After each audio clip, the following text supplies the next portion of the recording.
I'm Dan Ackerman, and here we are taking a look at the brand new Dell XPS 13.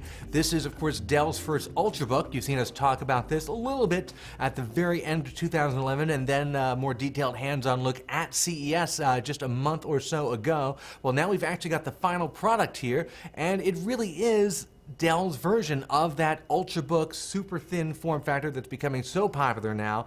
And of course, as you can see just by taking a look at it, it's very MacBook Air-like. They're really not even trying to pretend it's something else. There is one big difference between this 13-inch laptop and the 13-inch MacBook Air. The Dell XPS 13 actually has a smaller footprint. If you look at it compared to some other 13-inch laptops, you go, well, that's really small. Dell claims it's closer to an 11-inch laptop footprint, even though they cram in the 13-inch screen. It's really somewhere in between. This thing is bigger than the 11-inch MacBook Air, but it's smaller than the 13-inch MacBook Air. And because it has the bigger screen in it, with the edge-to-edge Gorilla Glass over the entire display, it actually feels a little bit denser and heavier than you think it would just looking at it. There are a bunch of other cool features that we liked on here. Backlit keyboard, always welcome. Big glass click pad, again, something we really expect to see on an ultrabook these days. You are going to find not quite as many ports and connections as you may be used to on a 13-inch laptop. There's one USB 2, one USB 3. Oddly, they have DisplayPort for video output instead of HDMI, and no matter how hard you look, there's no SD card slot on this. Even Apple has an SD card slot on the 13-inch MacBook Air, although not on the 11.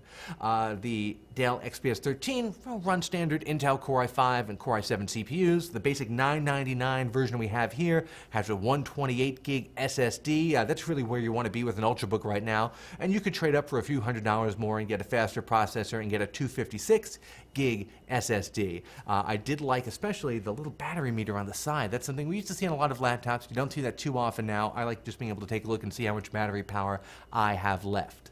So Dell's come a little bit late to the ultrabook game. In a way, I'm glad they waited because they put together a very nice system. There's not a lot about it that's really going to jump out at you and go, in your face, look at me, I'm exciting.